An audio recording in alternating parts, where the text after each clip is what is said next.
Hello, planet Earth. Welcome to my YouTube channel. We're at 90K. My BFF Jill 730. My BFF Jill 730. I'm Preston L. Young, wishing you warm salutations and congratulations. As always, you've made your way to the Buffington Post. You are invited! Today it's time for another predictions video, so planet Earth, it is time to wake up from your prophetic slayer dreams, grab your physical copies of Buffy the Vampire Slayer Season 11, Issue number 4, and Angel and Illyria Cruising Through Time Season 11, Issue number 2, because today it's time to talk about predictions for the upcoming issues of the Buffyverse. Here we go. Here we go. Where do we go from here? Where do we go from here? The battle's done and we kind of won, so we sound our victory cheer. Where do we go from here? So let's go ahead and get Angel out of the way because number one, what I'm mainly predicting is more half-assed storytelling. And also I'm predicting that people will not like the upcoming issues of Angel based on the first two issues and the kind of feedback I'm already getting on how nobody is very much liking Angel. We're not good friends. So I did have one interesting thought that I thought might be some way to kind of tie Angel and Illyria Cruising Through Time into the larger Buffyverse, which is that okay, so we've got Angel and like the whole thing is like this other world is kind of encroaching upon our reality because like, you know, we've got these like swarms of insects and we've also got this like flower monster thing that are creeping into our world because supposedly it has something to do with something that Angel did in the past. Right? Right. Right.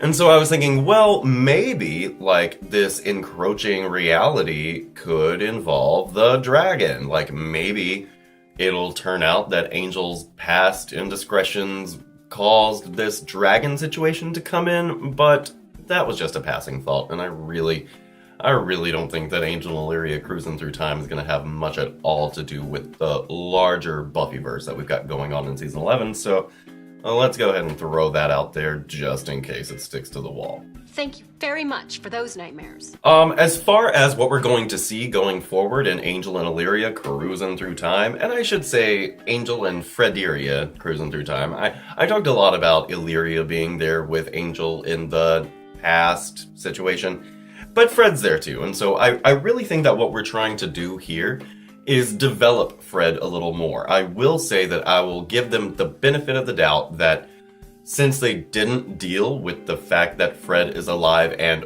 why back in season 10, I mean, sure, they dealt with the fact that she's alive, but we never really got to that why, and we never really dealt with the struggle of Fred and Illyria inhabiting the same body. I believe that what we're going to do with this Cruising Through Time story is develop Fred and her relationship to Illyria and thereby her relationship to herself and kind of her own body in bigger ways than we did back in season 10, which I'm really looking forward to and I'm hoping is in fact the case because we just don't do a lot with Fred in season 10. We have her befriend Ko, we have her befriend Faith, and we have her get into the swing of Angel's English Avengers, but we don't really have a lot going on with Fred overall, and so I'm hoping that the reason that they've put Fred and Angel in this book together is just to kind of deal with Fred and how she is relating to herself and how she is relating to her literal new lease on life again. So I'm hoping that all of this Fred and Illyria stuff is going to further develop the Fred character and maybe give us more answers as to how and why and what it means that Fred is in fact alive again after really no explanation. And so I'm really hoping that that is the case. Now, as far as Illyria and the fact that Illyria is trying to change time, I think what we're going to do is have Illyria not change time. I think that Illyria needs to, very much like Angel is always trying to do himself, and, you know, all the characters in it, realize that there's only so much that you can do about your past. I don't think that Illyria will, in fact, change the timeline. I think that Illyria will have to come to a certain acceptance about its decisions and its actions and the consequences of those actions. And I think Illyria, after some super speechifying from Angel, will come to realize that yes, you have these past transgressions and you can feel guilty over them, but the way that you go about, you know, making good on those decisions isn't to undo them. It's to understand and learn and grow from them. And so I'm thinking that that's where we're going to go with this Illyria timeline that we're in right now, which again is like, time travel, why the heck are we even doing it if nothing really fucking matters, which is a whole problem that Angel is having right now. And I'm not going to excuse it, but I do think that it's going to be there simply to serve the Illyria character, so that Illyria can hear an Angel speech and really be like moved by it and realize, you know, I can't undo the past, but I can make the future whatever I can, you know. Illyria has so much power and so much kind of sway over reality in general that this is a lesson that Illyria needs to learn. You can't undo the past. You can't change what you did, but you can change the way you go about your actions going forward. And so really that's all the prediction I have for Angel and Illyria cruising through time. I'll even be dull, boring. Now, moving on to Buffy, we know from the cover of next month's issue that it appears, at least, to have more to do with Willow. And my major prediction going forward as far as what's going on in the camps is that Calliope and or the other Wiccans, one of them is going to have to get attacked. One or more of them are going to have to get attacked. We have these rising tensions within the camp. We know that the rations are not kind of satisfactory or just ideal for comfortably living. And I get, you know, they're in prison and all this good stuff and whatever. But I think that something will happen with Calliope and or the other Wiccans, which will bring out a more dangerous side of Willow. I think that Willow will kind of show her power, and I think that that might get Willow into a little bit of trouble. I mean, we're already recognizing the injustice of having the humans lumped in there with everybody else, and it's a really weird line to walk with magic, the idea that the Wiccans are human and they are also magical, very much like Buffy and the other Slayers themselves. And so I'm really just thinking that something will happen to Calliope or some other humans within the camps, and it's going to kind of make Willow have to turn on her willowness, or at least have to drive Willow into some kind of super leadership role for the other humans in the camps. And we've seen shades in just issue number 4 that that's what's going on with her trying to convince Calliope to, learn how to defend herself and all this good stuff.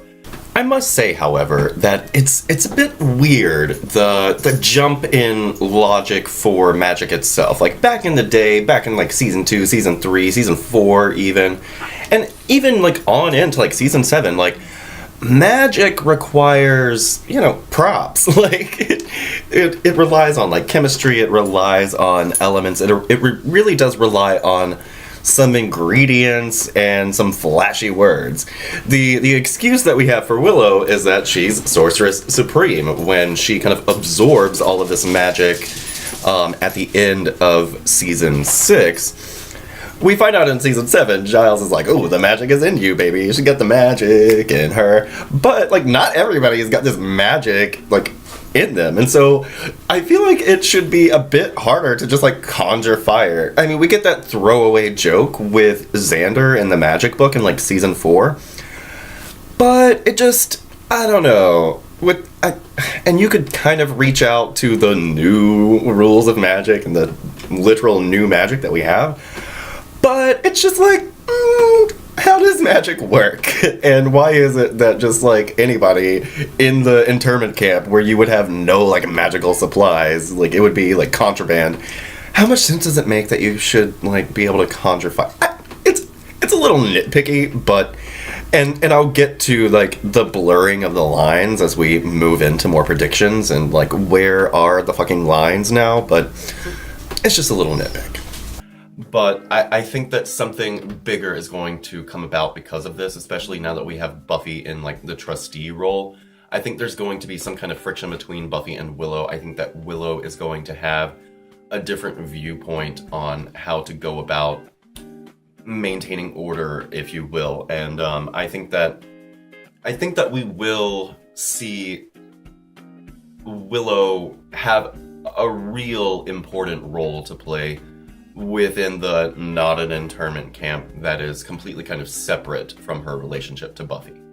I tried to hope for the best, but I still think that we are going to see a familiar face in the not an internment camp in the safe zone. I think that somebody from the past is definitely going to be there, and it's going to kind of shift the conversation toward bigger and or smaller things. I really think that we are going to see somebody that we've met before in the safe zone. It would only make sense, and since we are kind of trapped there, it would give us something to kind of chew on and just kind of breathe into. We know that being in the camp is not like the super most fun, but at the same time, if we can make it feel a little bit like home by having somebody we weren't expecting to see there, or somebody that we, in fact, were ready to see there, I think we just need somebody there who hasn't really been in the text very recently. I think that would be a good way to go, and I think it's a logical step forward. Buffy and Spike.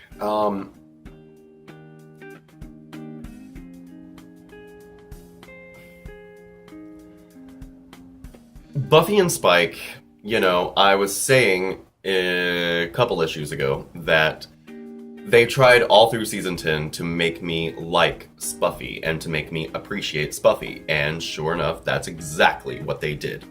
And now that I'm kind of leaning toward the idea that Buffy and Spike can, in fact, have a mature relationship, I'm going back to those kind of Joss rules of don't get happy. Like, don't be happy because that's going to get torn apart. And again, like, issue number 4 was very uncomfortable because we have Buffy literally sticking her neck out for Spike in a very big and real and violent way when it really comes down to it. And so it makes me super uncomfortable, to say the least, to have my hero literally sticking her neck out to Spike and allowing for him to feed off of her. I think that we are going to see more and more tension given to Spuffy. I think that there are lines there that have already been crossed, and we're not really kind of underlining them. We're not really dealing with them in a way that really does need to be dealt with. And I do think that we will see more and more tension build between Buffy and Spike, and especially now that she's in this like trustee role. Buffy in the camps has a real job to do. And really she has 2 jobs to do right now, which are maintain order and keep Spike alive. And I just feel like it's not fair for Buffy to be so responsible for Spike. Buffy, which kind of goes into my last point, so I'll go ahead and skip up there.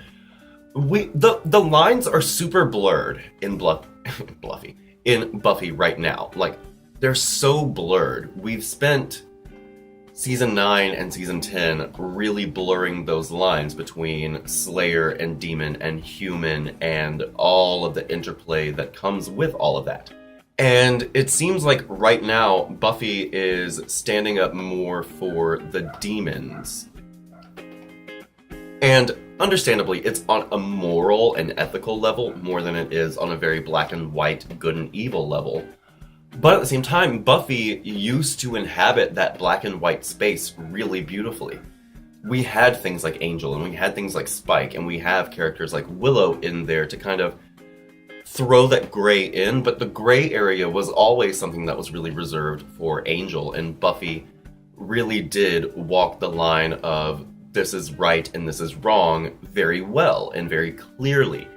And throughout the course of the series as a whole, but particularly within seasons 9 and 10, the lines between good and evil, between Slayer and Demon, between vampire and human, have gotten so blurry that I wonder if the ultimate goal of season 11 really is to draw those lines more clearly, to say, okay, demons are over here and the rest of us are over here. And it looks at the moment like Buffy is saying, oh, well, we're all kind of in this together, but that clarity has been lost. When you're trying to tell a bigger story like this, when you're trying to do political commentary, you really have to look and say, well, what is Buffy really all about? And Buffy is supposed to be, on the face of it, about a girl deciding what's right and what's wrong. And again, they're dealing with these not in internment camps in a very ethical and moral way. And we're looking at it through a lens of what is right. But as far as like what Buffy really comes down to is what is good and evil. And I really think that what we're going to have to do is draw those lines between good and evil before the end of season 11.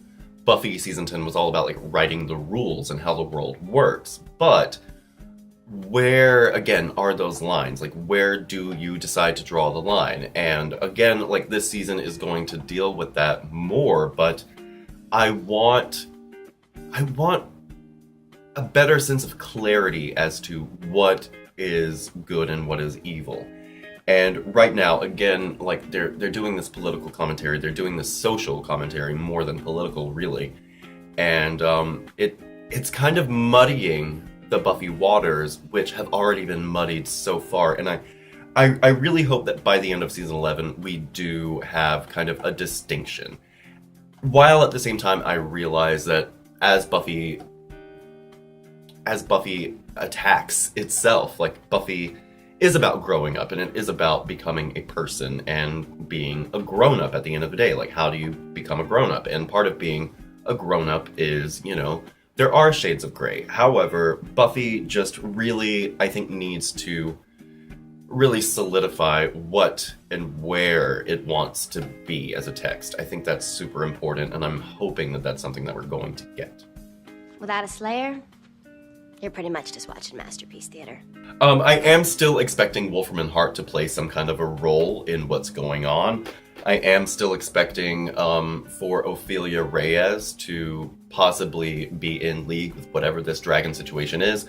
Of course, again, like I've said, she might just be my next Dr. Mike, but I don't think them having a name on her, like and a face in contrast to Dr. Mike, who only had this like name, because they gave her a name and they did give her a face, and because she is kind of the headline, if you will, for looking at the human-demon affairs situation, I do think that we can look to Ophelia Reyes and say, something's just not right here. Even if it's not her in particular, the fact that she is in this government organization that is doing all of this, I think it's super conspicuous, and I think that we can eventually look to her for answers about the dragon.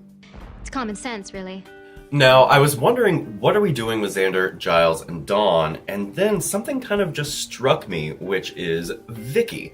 Vicky was introduced as this kind of new kind of foil at the end of season 9. And throughout season 10, we pick up with Vicky. And so I think that what we might get from our Scoobies who are outside of the not an internment camp could be Xander, Giles, and or Dawn dealing with Vicky. Maybe Vicky has been laying low since, you know, she is one of these new day vamps. Maybe there's some kind of situation that they can get in with her in order to solve, like, you know, some random mystery or problem of the month. I'm not like banking on that specific pairing, but I do think that we will deal with Vicky at some point. It would only make sense to deal with her, and I think it would be nice if maybe Vicky and Dawn or Vicky and Xander had some kind of side plot that they were having to deal with the issue of what's really going on. And what's really going on, by the way, I want us to deal with the fact that Buffy and or all of the other Slayers have not had any prophetic dreams since season 9. I think that that's something we really need to tackle. I think we really need to tackle the fact that here Buffy was writing all of these new rules of how magic is supposed to work, and still we're not given any hint that they have nailed down Slayer succession and the passage of Slayer power through time and through persons. That's something that we really need to deal with. I'm worried that they won't, but I really want them to, and I'm hoping that they do. And basically, that's my predictions after Buffy number 4 and Angel and Illyria Cruising Through Time number 2 of season 11. Let me know what you're expecting and or hoping to see in the comment section down below. We will be back to discuss what you guys had to say about the issues overall in viewer feedback before the next issues come out. But that's pretty much all I've got for today, you guys. I hope you're having a great 2017 so far, everybody. You can come right back here to the Buffington Post anytime for Buffy the Vampire Slayer reviews, Angel and Illyria Cruising Through Time reviews, Buffy vs. discussions, discussions on the other Slayers, and more. Have yourself a great day today, and we'll see you next time. Bye. Where do we go from here? Where do we go from here? The battle's done and we kind of won, so we sound our victory cheer. Where do we go from here?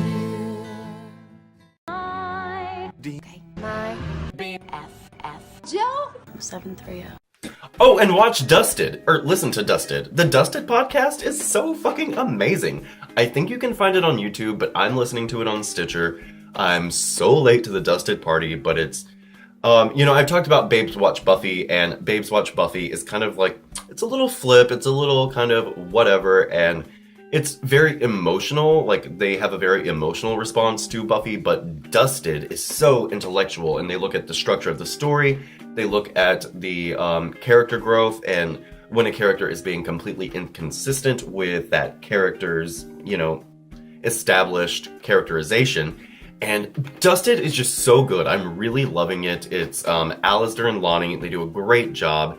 And you should definitely be listening to Dusted if you aren't already. Alright, so let's get Angel out of the way because...